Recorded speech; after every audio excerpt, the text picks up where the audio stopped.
pleased to welcome Dr. Donnie Davis today. Dr. Davis received his bachelor's degree in psychology from Yale, and he has a master's degree and PhD in counseling psychology from Virginia Commonwealth University in Richmond.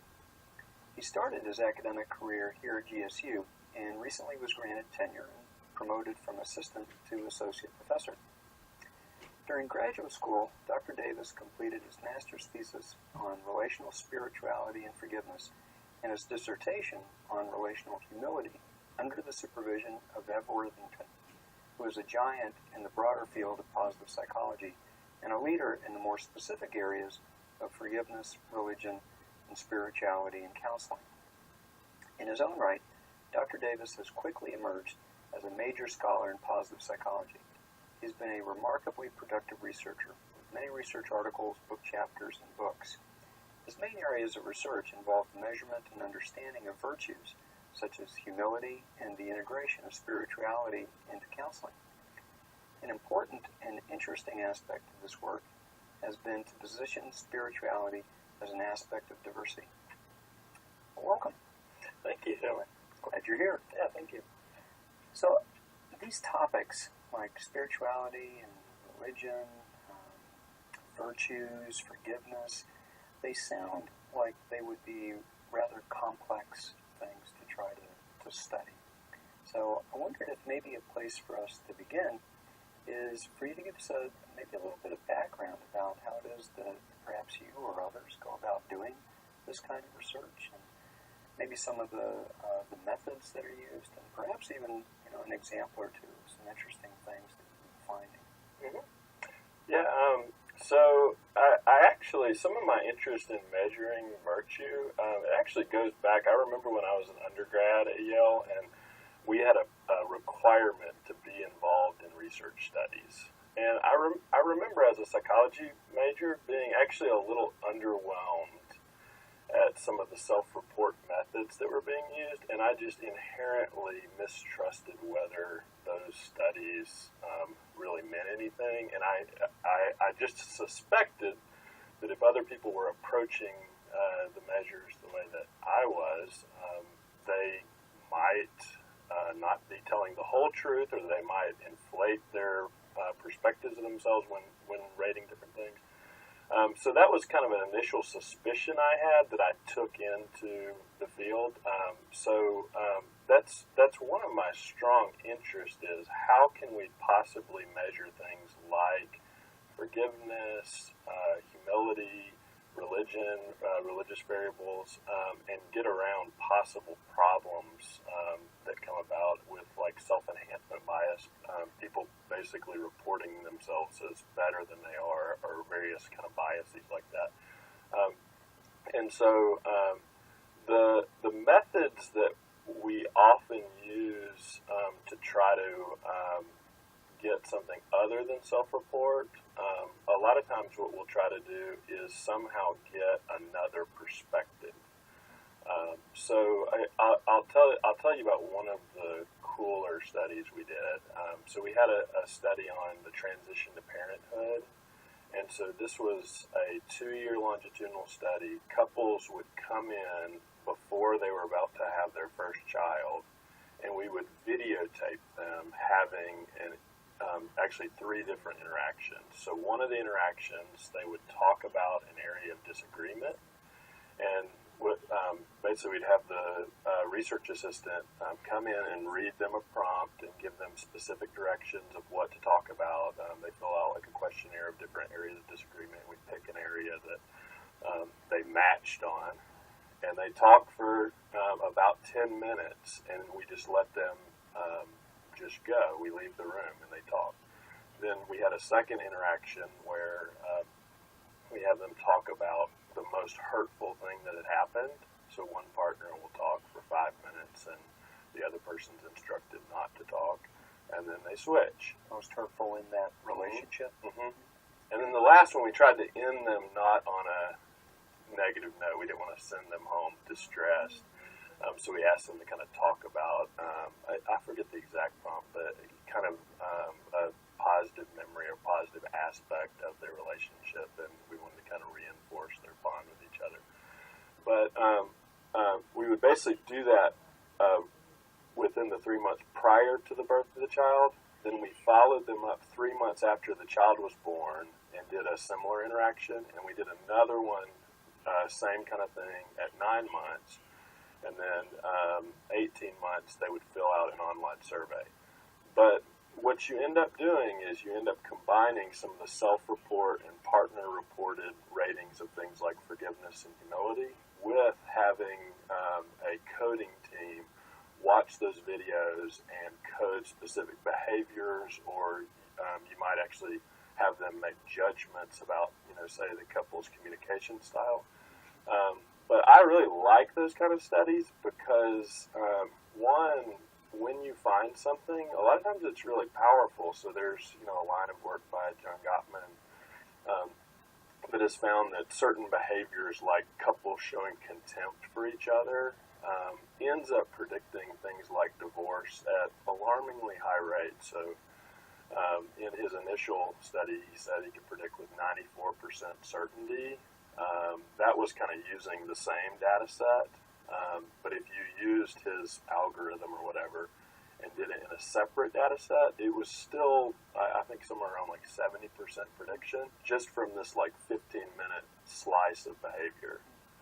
So anyway. Interesting. Yeah. So in this particular study, it required really a fairly large orchestrated set of things going on. Right? You needed to bring in a couple. Somebody had to get that couple started. There was video of the interactions. There were multiple interactions. There was then a team, it sounds like, that would rate the interactions for various things. It took 7 or 8 years to finalize. So it's hard just to get couples. So you have to recruit. You have to basically. The only thing, I had all these dreams of what would work. I had a connection with like a nurse's office and basically got flyers to every single person. No one came.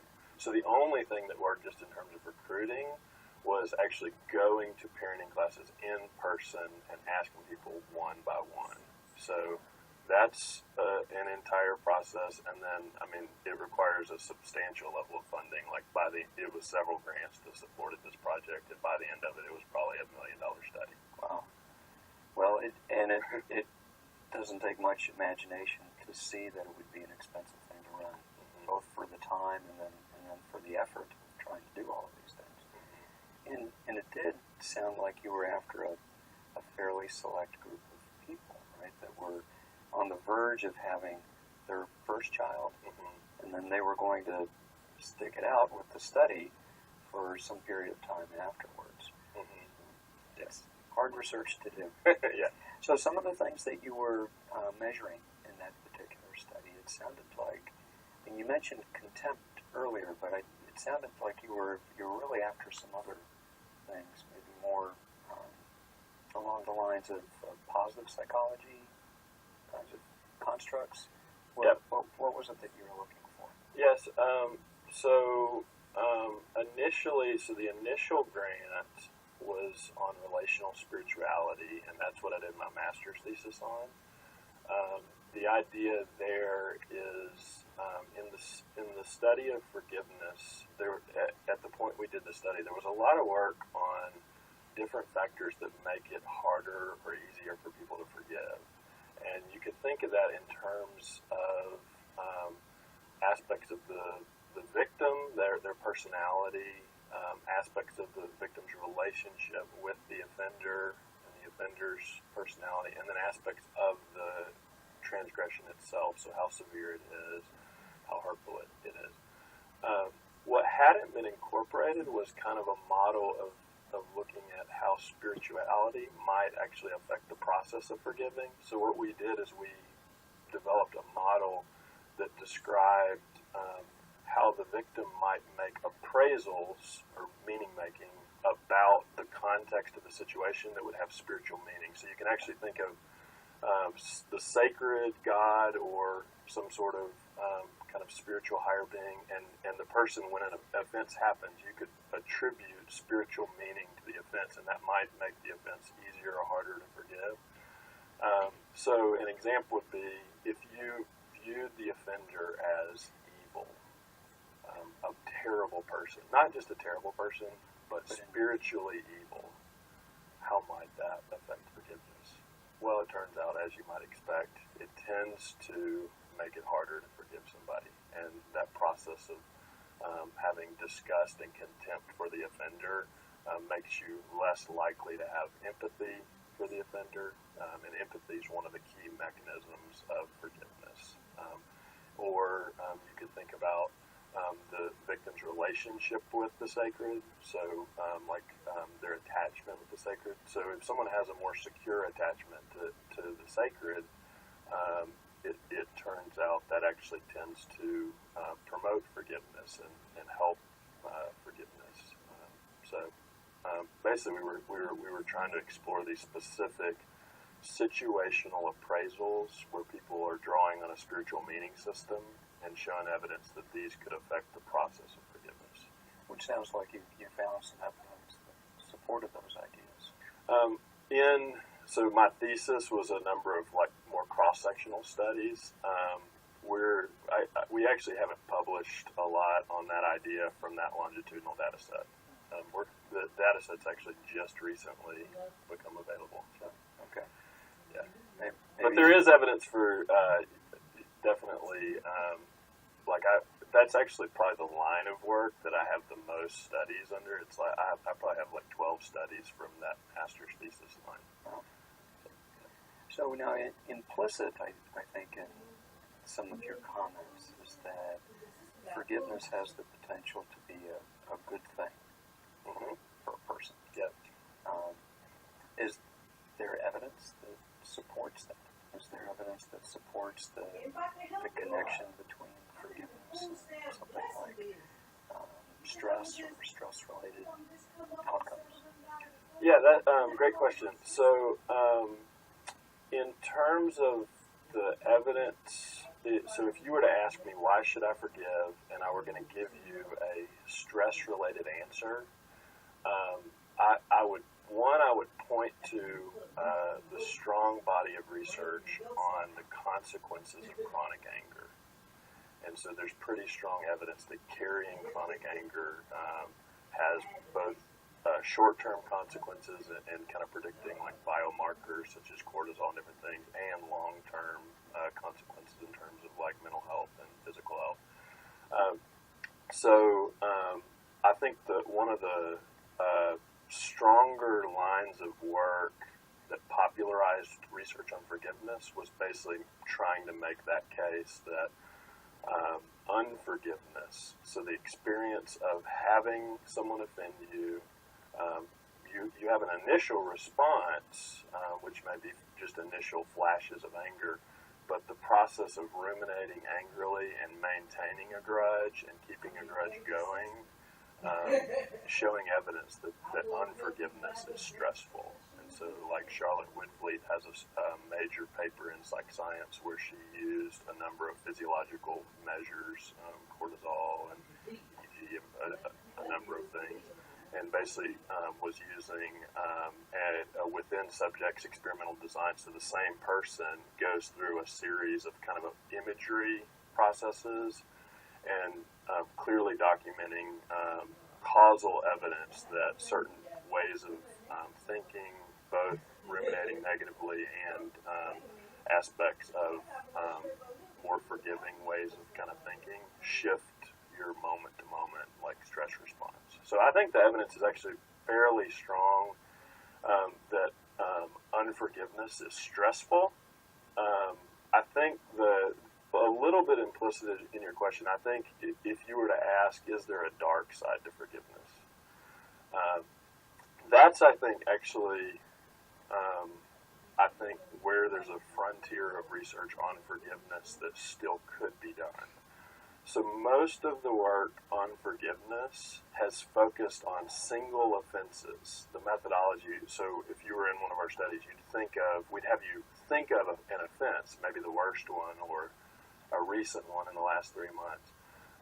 But where there's less work is focusing on ongoing relationships, say in couples, or say studying things like forgiveness of repeated offenses like discrimination, like racial discrimination. So in some of those contexts, there are a few papers that would question whether forgiveness might be a vulnerability in an ongoing relationship where there's not a good reason to trust somebody. Does that make sense? Yeah, I think so. If I'm following, Yeah. so it's potentially not as adaptive if you are in this relationship that might be problematic in some way, or certainly it has an element of distrust connected to it. So why would I want to open myself up Yeah. to potentially be harmed again Yeah. by this person? I'm not there yet. Yeah. So it's a self-protective way of being to hang on to that. I don't know if it's angry rumination, but it's at least not yet getting to the point that I want to forgive the person because I don't trust that that's going to work out so well. Yeah, so like maybe an extreme example would be someone who's currently experiencing domestic violence. If that person were to have unforgiving feelings, one could imagine that those feelings would actually serve an adaptive function to help that to make it easier for the person to do things like protect themselves. They're going to have motivations to avoid that person who's hurting them. They may have motivations to, seek justice against that person, which may lead them to try to basically find people who would be allies and be supportive. So those motives, which, yeah, they're stressful, but in the long term, if it's very possible that they may be pushing the person to do things that would be adaptive longer term. I would still, so as someone who's trying to kind of both develop the theory, basically develop the theory that would shape how we would potentially think about this, I would still be inclined to articulate a story where forgiveness still could be good, even in some of those situations where it might seem to have some risk. And the way that I would try to approach that would basically be to say that sometimes to practice one virtue well, you have to hold it in appropriate balance with other virtues. So maybe in situations such as domestic violence, forgiveness needs to be appropriately balanced with something like courage. And so saying that you're doing an intervention with that group, maybe your first session isn't on forgiveness. Maybe the first session or maybe the first 6 sessions would be on courage or other virtues that would basically help a person seek social support and do things that kind of address the specific problem that puts them and potentially children in danger.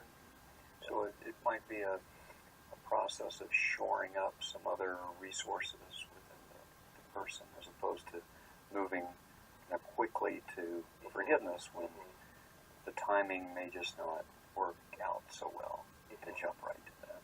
Yeah, and I think the other thing is forgiveness can be a very loaded term for people. So for many people, it has some religious connotations. And so say you had a person who basically felt a really strong pressure to forgive.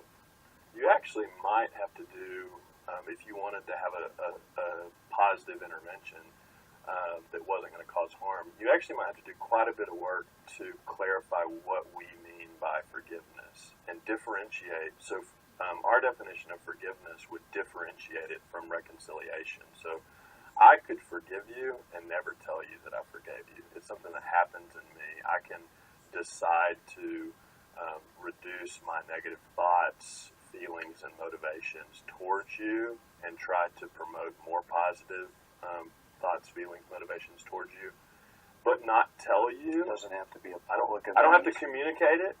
And I actually don't, it's not inconsistent with deciding that I am never going to interact with you again. And there are some situations where the trust might be so low that you would have a complete differentiation between forgiveness and reconciliation, which is like a repair of trust.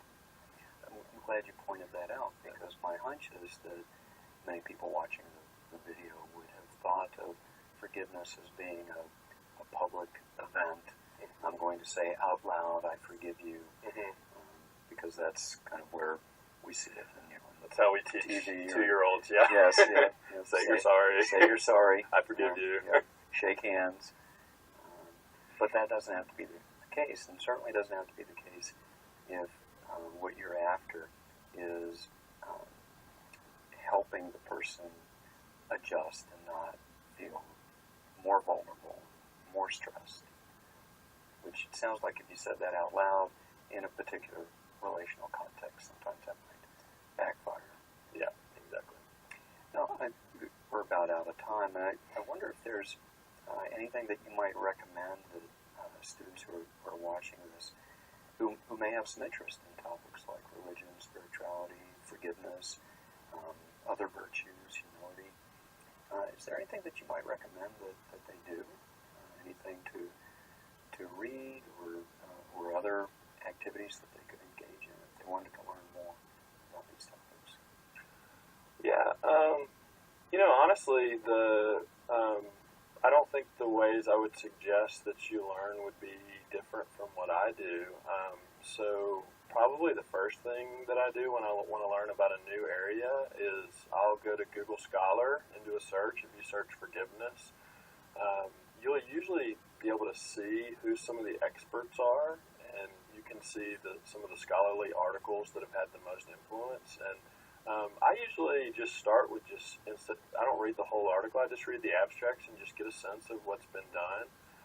The other thing is once you kind of see who some of those scholars are, a lot of them have written popular books or have done things like TED Talks, and you can get the version that's designed to be more approachable and where they've purposefully tried to target a lay audience and see if you like it. And I actually have an Audible subscription with 2 books a month. Buy audiobooks and listen to them. Yeah. So just to put a finer point on that, yeah. You started out with Google Scholar. Yeah. Not Google, but Google Scholar. Yeah. The quality Get you the scientific articles. Okay. Yeah. And then read the abstracts, the summaries of them, and go from there.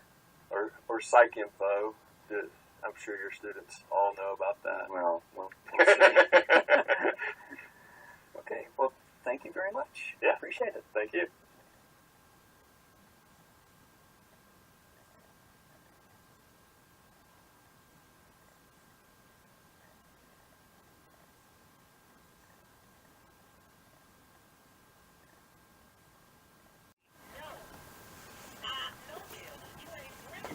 Hello.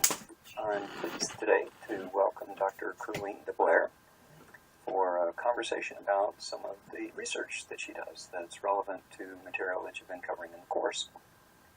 Dr. DeBlair received her bachelor's degree from Boston University, her master's degree from NYU, and her PhD in counseling psychology is from the University of Florida.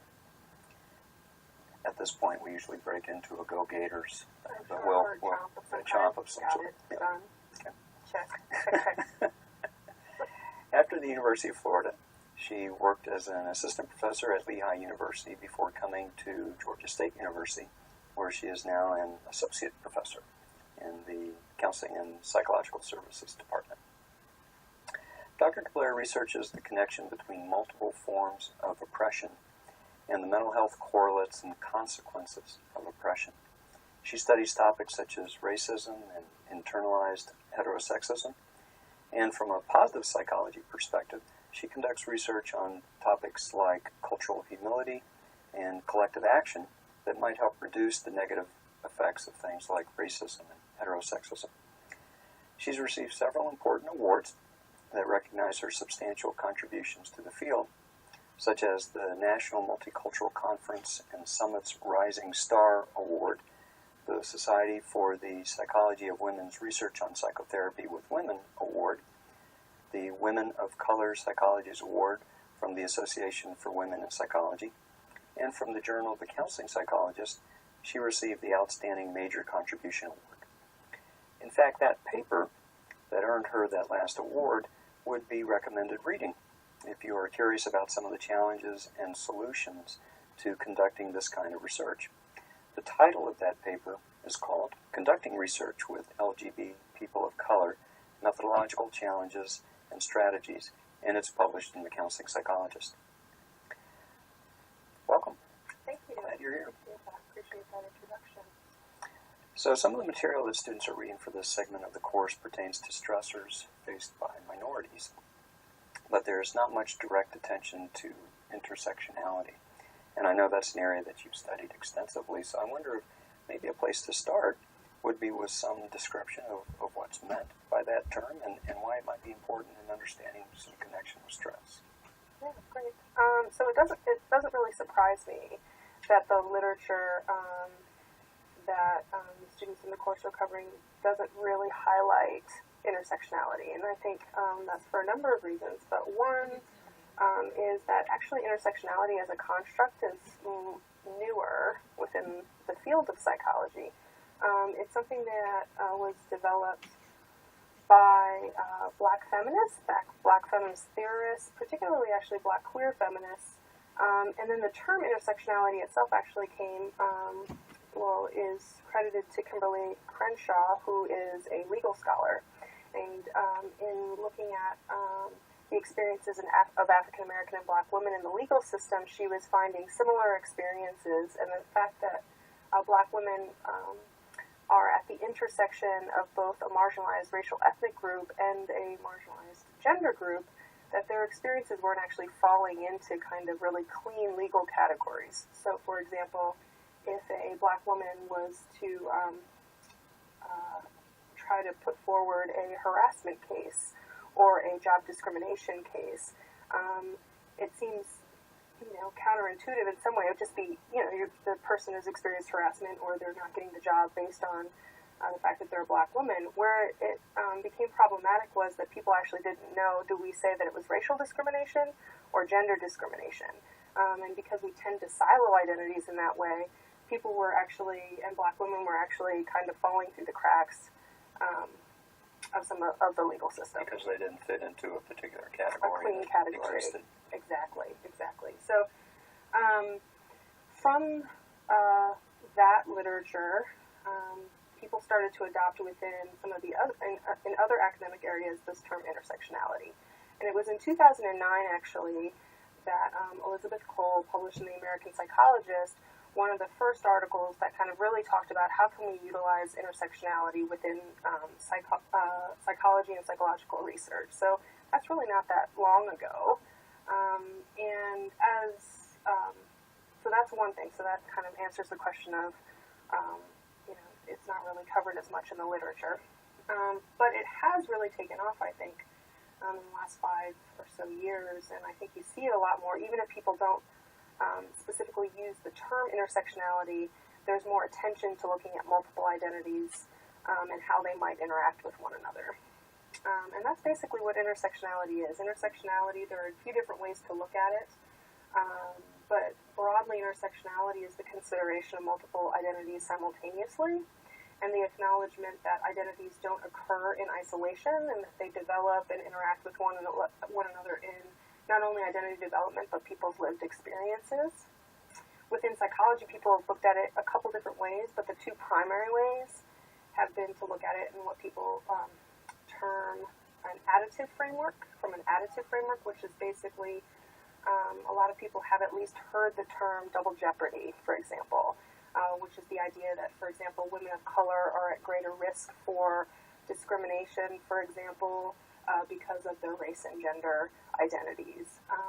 More recently, then people started using terms like triple jeopardy when they included things like social class or sexual orientation. So that's one way. So the idea that, I have discrimination or I experience discrimination related to my gender, I experience discrimination related to my race, ethnicity, and you add those together and I have double the discrimination of, say, let's say a white woman or a man of color.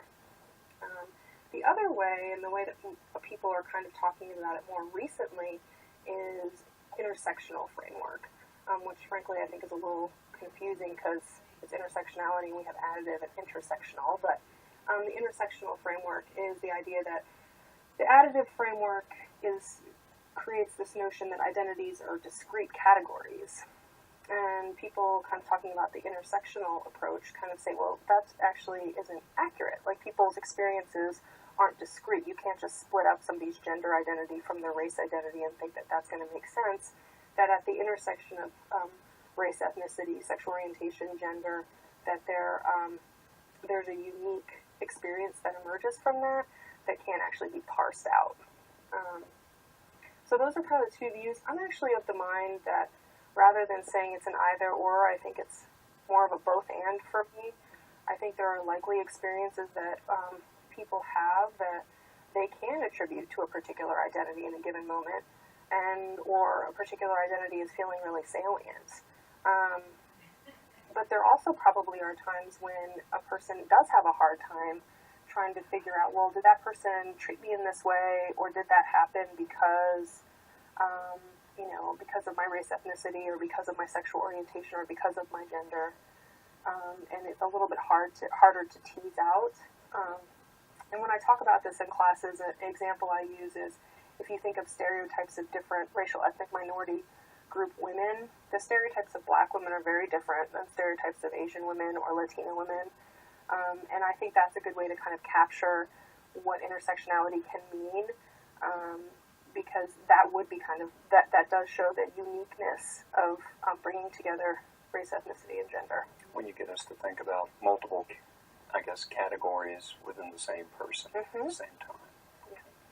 All right. So I appreciate that overview. The general idea then about intersectionality, as I understand it, is that there can be a couple of models. One is this additive model. The other is more like an interactive kind of a model.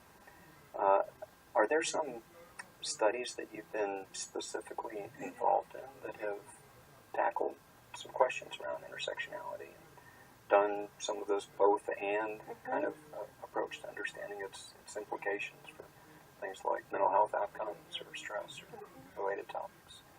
Yeah. To date, I've kind of tried to, I haven't used both in the same study, if that makes sense, but I have done studies from an additive framework and then some that have utilized an intersectional framework. So from an additive framework, one study that comes to mind, and maybe because it's related to some of those awards you talked about, I guess, it was a study looking at sexual minority women of color, so predominantly lesbian and bisexual women who also identified as racial ethnic minority women. It was one of the, to our knowledge anyway, one of the first studies that looked at looked at racism, sexism, and heterosexism all together. And prior to that, even when sexual minority women of color were included in studies, oftentimes it was with a focus on one form of discrimination and not kind of all three of those really salient identities. And so to kind of capture what that meant, we looked at kind of the individual relationships between each form of discrimination and psychological distress, a measure of psychological distress. And what we found is that independently they were all related to psych distress. And then to kind of approximate what the lived experience of sexual minority women of color, we put them all together and looking at them simultaneously related to psychological distress, what did we find? And what we found was that actually the only form of discrimination that emerged as significantly connected to psychological distress was actually heterosexism, which I think a lot of people would find surprising for a lot of reasons. So people have talked about the primacy of race, for example, but that's actually that finding actually within the context of larger and developing intersectionality theory wasn't a total shocker, because other studies with women of color have tended to find something similar, where if you look at both racism and sexism, one will emerge, and oftentimes it's sexism, which again was very surprising to people based on the idea of the primacy of race. And how that's been explained is that people kind of can experience racism outside of their communities of color, but you can experience sexism not only from people from the majority culture, but within your own community.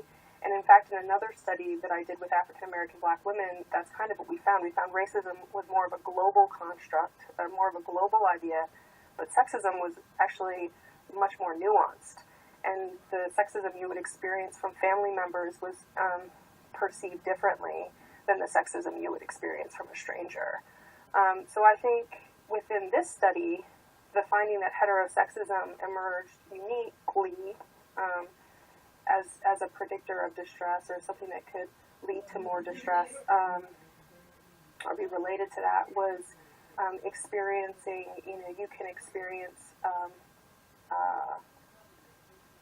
heterosexism within kind of communities that might be really important to you. Like, for example, your community of color, or even from other women, which might feel like a real point of solidarity. And for a lot of women of color, they talk about that, that being in a community of women of color is really important. So to experience discrimination based on your sexual orientation, there might be something unique about that experience, and that's kind of what we hypothesized, or how we kind of explained those findings. In addition to that, we wanted to look at things, well, what can we do?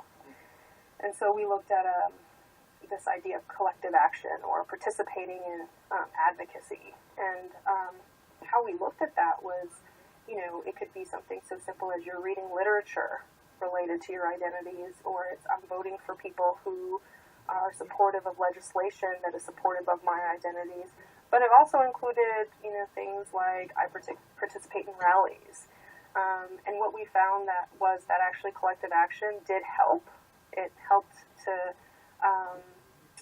mitigate or buffer that relationship between experiencing discrimination and psychological distress, which was something that, in presenting that, I think at different conferences, I think it's been really well received by therapists and counselors and psychologists, because it was something that they felt like they knew in their own experience, but they hadn't actually had a lot of literature to support what they knew to be true in their therapy, and what they found to be true in doing their outreach, but not necessarily having the research to support that.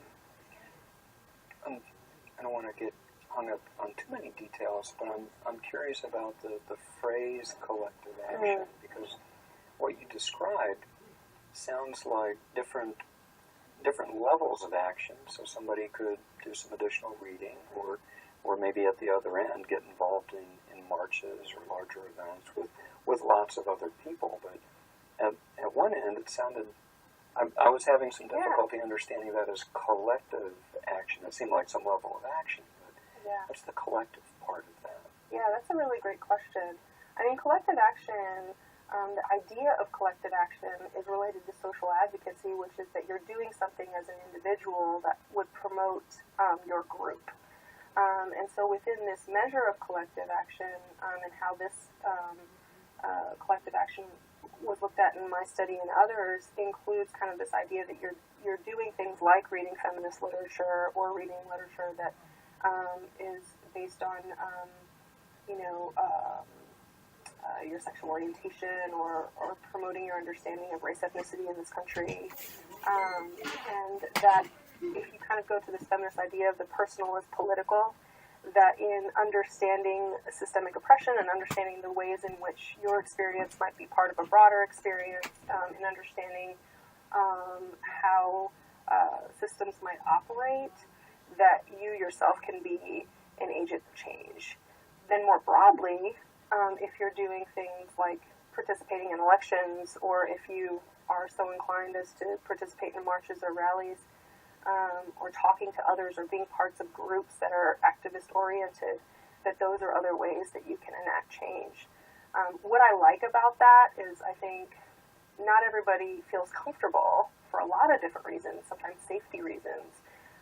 Certainly if somebody isn't out with as LGBTQ identified, to participate in something might not be in the place, might not be something that would feel particularly safe. And so I like the idea that you can feel like and be participating in ways that can contribute to a sense of social activism that might be able to start a little bit smaller, and you can move bigger if you'd like. And it seems like that can have some positive value for the individual, even at that level. It's not like they have to get involved in a larger group or a larger movement necessarily, but they can feel a part of a larger issue. Exactly, yeah. And I think it's, and in another study that I kind of looked at a little that's related, the mechanism that we kind of identified, which is what we thought, was that when people participate in collective action, it increases their sense of self-efficacy, personal mastery, right? So I think one of the damaging parts of discrimination is there can be a sense of loss of control, that there are systems at work that limit your access and have an impact on your life in significant ways, and you can't always feel like you know how to get control back. And that participation in social activism and things like collective action can help you to feel, be able to not only put your experiences in context, but be able to feel a sense of more control and mastery over your life and environment. Yeah, so that's a fairly clear connection with stress, and a sense of control. Losing a sense of control is one of those things that's pretty consistently related to increased stress levels. Gaining a sense of control pretty consistently associated with lower stress levels. Yes, exactly. Are there, now, I think you've been already saying some of these, but I wonder if there might be some other points, either from your research or maybe from the research of others, that could be particularly important for undergraduates to hear who might be viewing this video. Particularly important for undergraduates to hear. I think for me, the collective action piece was one. I think certainly, given kind of where we are, not only in the United States, but I think worldwide, there's a lot of sense of people feeling fear or just concern or not fully understanding what's happening in different political climates. And I think in those times it can feel really scary and feel kind of out of control. So I think the idea that you can that there are things that one can do within their sphere of influence to help, mitigate the stress, I think, of kind of the things that are happening more broadly can be helpful. I think another construct that came to mind that you mentioned earlier in your lovely introduction was the idea of cultural humility. And that idea is kind of having an accurate view of self, but also not getting so bogged down in your personal worldview and your values that you don't have an openness to other perspectives. Granted, my research thus far with cultural humility has really focused within the context of therapy and the cultural humility of a therapist and how that impacts the relationship between discrimination that might occur in therapy and therapeutic outcomes. But consistently, what we find is cultural humility is a good thing. It helps when people have impasses, when something occurs like somebody feels slighted or feels offended or feels like they have been discriminated against. Having somebody that is perceived to be and is engaging in a way that's culturally humble leads to better outcomes. And so I think thinking about undergraduates and thinking about, for example, being here at Georgia State, where I think we have the benefit of having a really diverse student body and all kinds of different, however you want to define diversity, I think it's here. In maximizing those interactions, I think comes with something like cultural humility. You don't have to agree with another person. You don't have to endorse every single thing that they say, but being able to engage them from a place of, these are my viewpoints, but I don't necessarily need to engage you with the belief that my viewpoints are better than your viewpoints. Can we listen to each other and connect with each other in ways that are compassionate and human, versus I think sometimes when we start to dehumanize because we might have a feeling about like that person is so off or so wrong, that we know that stops the conversation and that stops the ability to connect. So I think that one came to mind. So the emphasis in what you were describing is really on the humility part but being humble enough with your views that you can be receptive to others. And the cultural part of it sounds like trying to the extent that you can, engaging in conversations, dialogue with some other people that might hold views that are different. At least being open enough to have those conversations. Yeah. So we're about out of time, but I wonder if there might be some recommendations that you have for anyone who's interested in some of these topics, oppression, cultural humility, intersectionality, any of the things that we discussed today. What might be some recommended next steps for somebody who wants to learn a little bit more about any of those? Well, the article I mentioned earlier, Cole 2009, which was published in the American Psychologist and is readily available on PsycInfo, I think is a good place to start in terms of thinking about intersectionality within psychology. There are, when I think about culture humility, this sounds like, I feel a little bit funny saying this, but there is a book that I co-wrote on cultural humility and working with clients with diverse identities. But there's also a really good paper in the Journal of Counseling Psychology on cultural humility and explains that construct and explains how cultural humility works within therapy. And I think, the students in your class might be interested to know that actually cultural humility as a construct didn't start in psychology. It started in the medical field of people kind of saying, we're doing a really bad job of working with racial ethnic minority clients.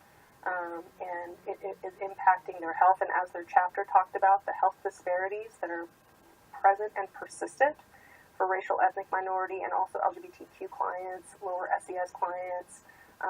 So the access issue, people talk about why, even when people do have access to health care, even when they have health insurance, they're still not seeking mental health care and physical health care. Why is that? And a lot of people talk about the anticipation of bias or discrimination as being one reason that people aren't getting the care that they need to be getting. So cultural humility was something that was developed within another field to kind of say we need to be doing a better job of being able to connect with others of diverse backgrounds. So that paper in the Journal of Counseling Psychology, which I think was 2013, and the first author is Joshua Hook. And so that might be something that people might find helpful. I think those are easy enough reads and a good place to begin, and then include a lot of citations that people could then, if they chose to expand further. Well, thank you very much. Yeah, thank you. Appreciate it.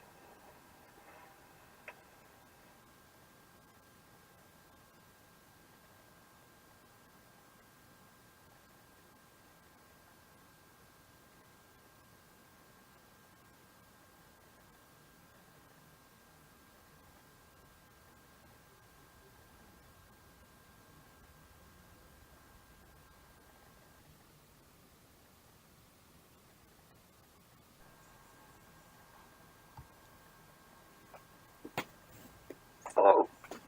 I'm pleased today to welcome Dr. Winnie Chan for a conversation about research and some of the research that she's doing and how it pertains to the course that we're covering. Dr. Chan has a bachelor's degree in psychology with a minor in public health and community medicine from the University of Washington. She has a master's and PhD from the University of Illinois, Chicago. Her doctorate is from the Community and Prevention Research Division. She did a postdoc supported by NIMH at the Institute of Child Development at the University of Minnesota, and then from there became a faculty member here at Georgia State University. Her research areas touch on several different topics that are of interest to this course and some of the material that you've been reading, such as marginalized youth and other populations, immigrant and refugee resilience and adaptation, as well as prevention. As a community psychologist, she takes an often more distant perspective, or perhaps a more community-focused perspective, on things like policies that can play important roles in the adjustment challenges of large and often underserved or underattended to populations. We didn't have an extra reading for her visit, but there is something that I would recommend that you read at some point. She has a recent paper that's titled From Moment to Movement, Empowerment and Resilience as a Framework for Collective Action in Hong Kong. It's published in the American Journal of Community Psychology.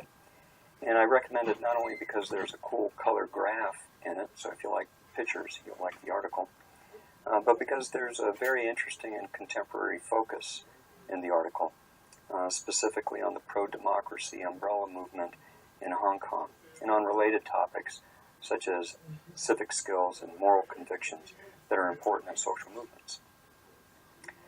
So some of the material, welcome. Thank you for having me. I'm glad that you're here. Some of the material that the students are reading for this segment of the course pertains to stressors faced by minority groups and marginalized populations. And one section in particular focuses on acculturation and immigrants in particular. But unless I missed it, there wasn't direct attention on refugees. So I wondered if maybe a place to start might be with some definitions or some description about what's the difference between immigrants and refugees. Why does that matter? Yeah, so I think it matters because refugees has a very specific definition. Immigrants oftentimes come to a place, in this case, America, voluntarily. Either they come here for better opportunities or family reunification. So there's a choice there. Whereas refugees, by definition, there's no choice. They could not go back to their home. That's why they're being resettled in different areas. And I say being resettled because they don't get to choose either. Oftentimes, there's some consideration if you have family members in the UK or in the US, maybe you get resettled in those countries. But oftentimes, it's really just who's resettling and where you are in the process. Because of that, and also because of the level of trauma and the level of marginalization that refugees tend to experience more of than immigrants, they tend to have more mental health issues and have a harder time adjusting post-migration. But the interesting thing now is that even with immigrants, a lot of times they also have experienced some trauma and some marginalization prior to coming to the U.S. So I think definitely in terms of there's a distinction between immigrant and refugees, but there are some overlaps in terms of research and how to understand adaptation for both populations. There might be some specifics that we need to attend to. But I think the larger framework of understanding marginalization, understanding resilience, can be applicable for both populations. So I'm glad that you mentioned research because that's one of the questions that I had for you today.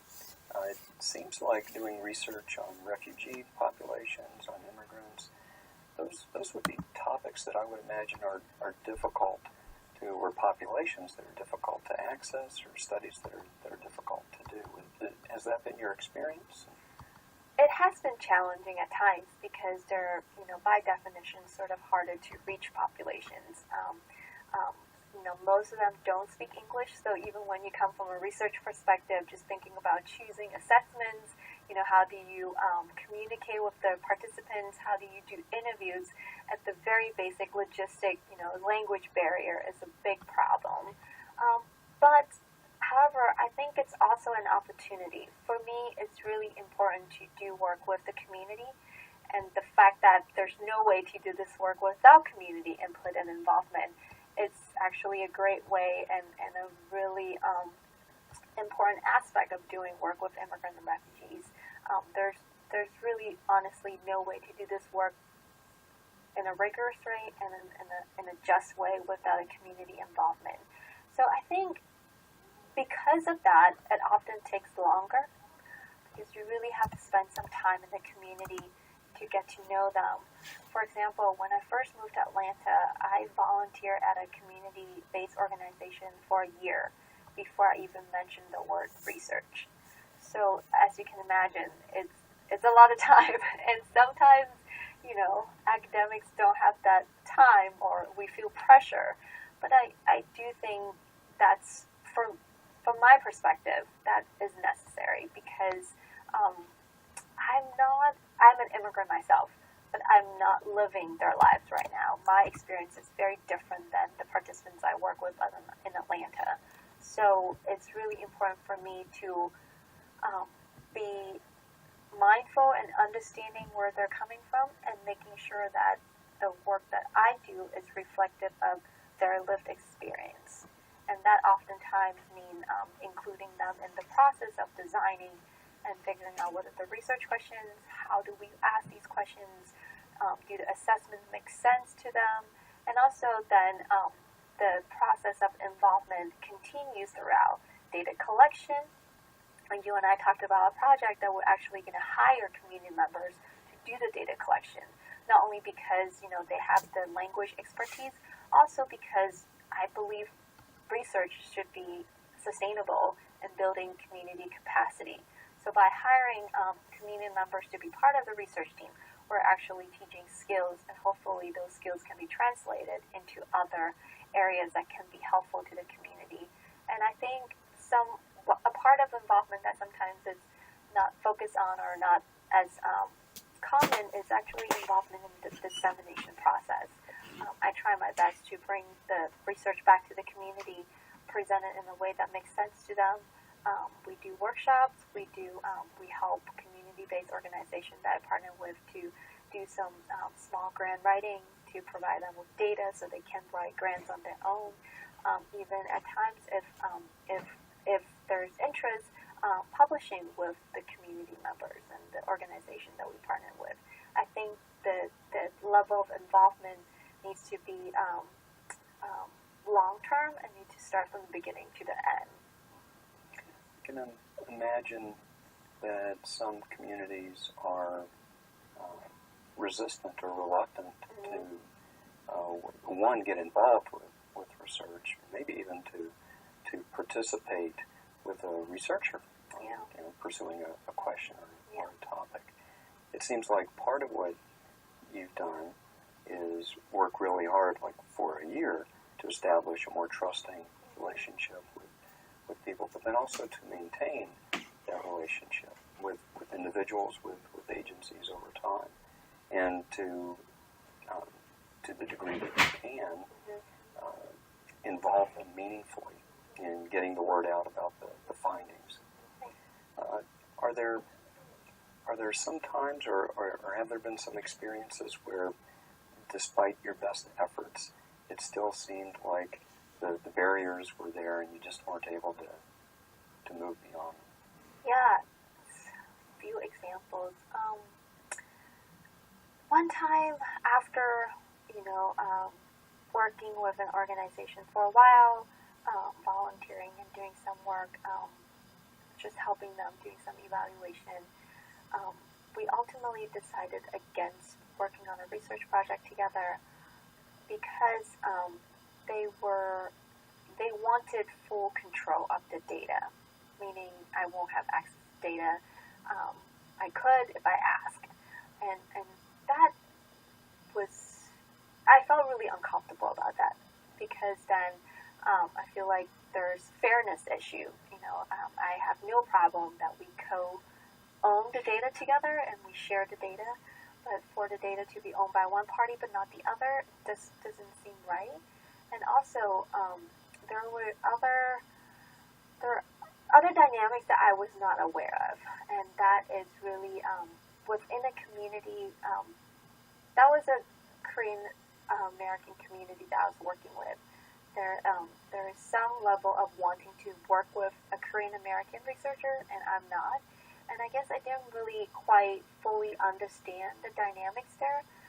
If I were to do it again, I think I would approach it differently and really try to understand their desire to work with someone who's co-ethnic, and perhaps bringing with a colleague who is from that ethnic background to really understand what does it mean to work with a Korean American researcher and how important it is for them.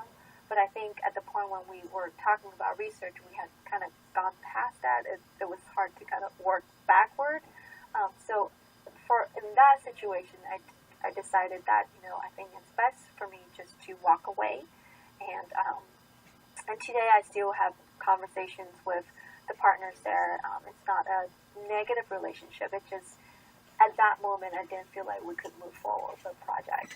So sometimes it's just going to be a no-go. Yes, Some point sometimes you despite just the have best. to know when to walk away. Because I think as a researcher, there is a level of integrity and responsibility on my part in terms of how to use data. And that's not something that I'm willing to give up. It might seem like too much of a compromise, I Yeah. suppose. Yeah. And we've been talking about some general issues in doing this kind of research.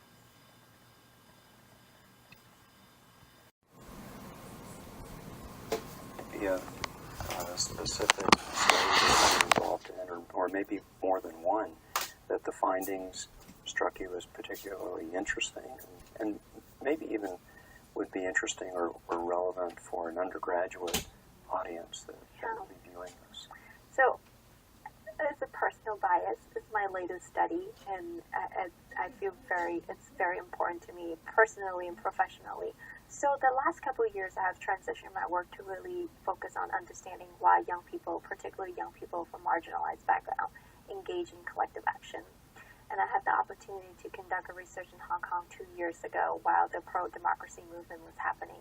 In the paper that you mentioned, I think that study is fascinating to me because I grew up there, I have a personal interest, but also just looking around what's happening in the world and just historically thinking about many, if not all, of the social movements are championed by young people, oftentimes young people from marginalized communities. So for me, that study really have some important implication to how we're functioning as a society and what's happening with different groups championing for different social cause. And I think for undergraduate students, also a really interesting time to think about their civic responsibility.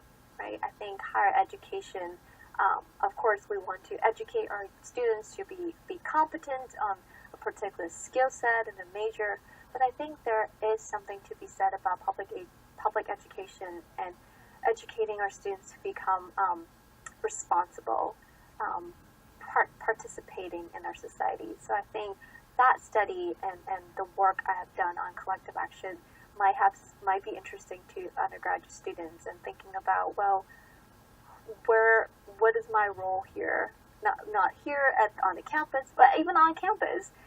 How do I function as a member of a group, and how do I contribute to a community?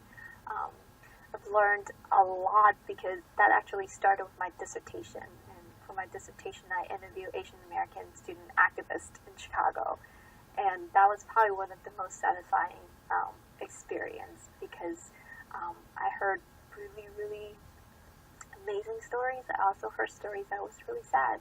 Some of the activists talked about, choosing to do that work actually created barriers and challenges in terms of in their relationship with their parents, because they're all immigrants. Because I want to understand immigrant activists, and a lot of their parents just don't understand why would you choose to do something that could be potentially dangerous physically and also in terms of career. Like, what would happen if you get arrested? So I think in that context, there's a lot going on. It's not just individually, I want to contribute. You also have to consider what does it mean to your community, to your family. And I think that's something that the research hasn't really paid close attention to. I think the research on collective action is still coming from a very individual perspective. Like, well, what makes you to participate?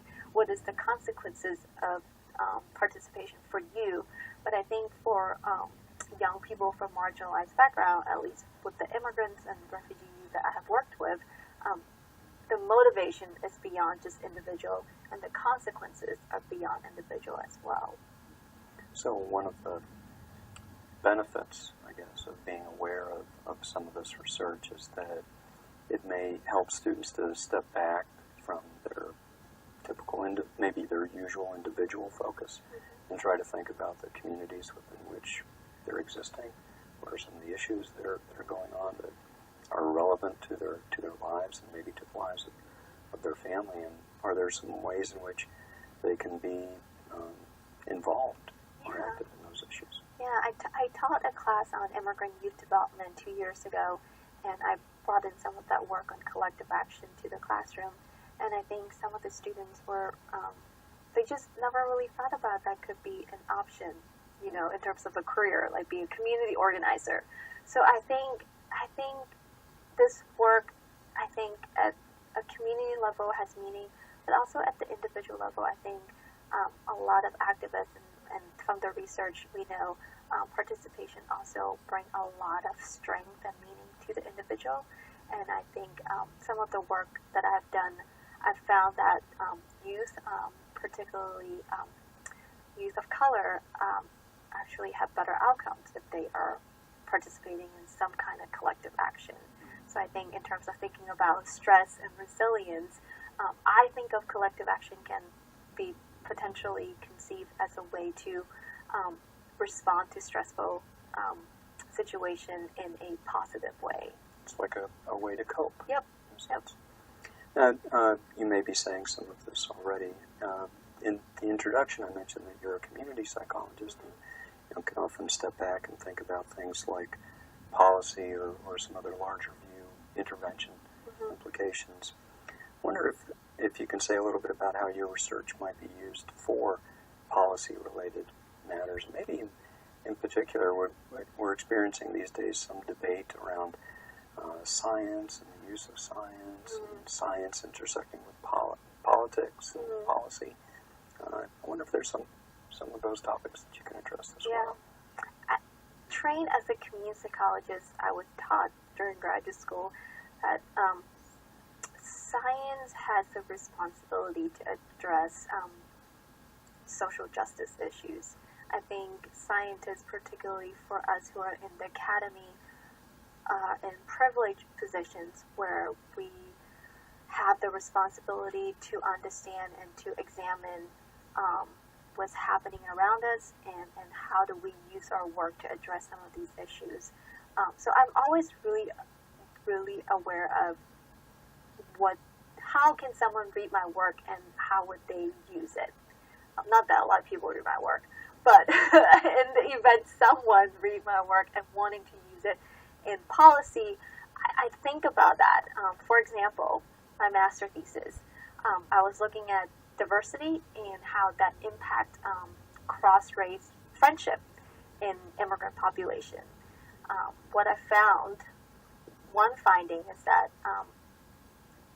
immigrants who are attending more diverse schools actually have fewer cross-race friendships, and that was something I was like, oh my goodness, I can't write this. If someone see this, then they can say, oh, that's why diversity is bad. We should just have school with one race. So I had to really sit down and think about, well, am I missing something? Maybe there's something I'm missing. Maybe, from like a statistic or a theoretical perspective, is there a third variable? From a more practical perspective, I'm like, is there something about the school that I'm not, capturing? So I think even if at the end of the day I reported what I found, because that's the right thing to do, and I think that's the only thing we can do is to report what we find and in a most truthful way and honest way. But I think then we have to give it some context. So in the discussion section and the implication section, I talk about, yes, this is what we found, but there could be other things that, explain the finding that, that doesn't mean diversity is a bad thing. We know from the contact theory for interracial contact to work, we have to have certain conditions set up. So maybe these schools don't have the conditions set up. So it's really trying to understand, what are our findings and explain it and present it in a way that is contextualized so that people can understand where this finding can be placed in terms of what's happening in the world. And in terms of the larger debate, science and politics, for me, science is always political. Do you want to say a little bit more about Yeah. what you mean? We all choose what we want to study. So to say that science is objective and it's apolitical, I think is unrealistic. I choose to study what I study because I think it's an important topic. Even a chemist chooses to pursue a particular research question because he believes is important. And again, science, most of us, the way to be able to do what we do, we need funding. And funding is definitely political. People give money to certain research because they believe is important. So as soon as the way I think about it, as long as a person is touching something, it becomes political because there's individual motivation to do or not to do. So I think whether science is political is kind of the mute question for me. I think the more important question is, how do we do science in a rigorous way and a responsible way so that it's actually not only pushing the field forward, but it's also solving problems of the world. We're about out of time, so I wonder if we can end with any recommendations that you might have for students that are interested in some of the topics that you covered today: refugees, immigrants, doing research on those groups, intersections with stress, coping. Yeah, I think for undergraduate students, I teach a advanced statistics class in psychology department. What I've found is that a lot of students come to faculty members wanting to go to graduate school, like fall semester of their senior year. Are you saying that's a little late? That's a little late. We might want to start thinking in the sophomore year because, first of all, you want to try it to see whether you like it, because research is not for everyone, and it's okay if you don't like it. You will be good at something else. So I think it's really important to start early, to get involved with research early, to figure out, well, whether you like it and what do you like about it, what type of research you want to do. And also, I always encourage undergraduate and graduate students to expand your horizon a little bit. Maybe you think you want to do clinical psychology. Maybe you want to do counseling. But, go talk to someone who is in cognitive. Go talk to someone who is in sociology. It might open your eyes to other possibilities. And even at the end of the day, you choose to continue your path as a counseling psychologist. I think getting other perspectives are so critical. There's no one field that knows everything, right? So I think it's really important to get into the habit of reading really broadly and learning as much as you can in terms of different perspectives and understanding how those perspectives and methodology can inform your own work. Well, thank you very much. Thank you for having me. Yeah. Yeah. Hello. I'm pleased today to welcome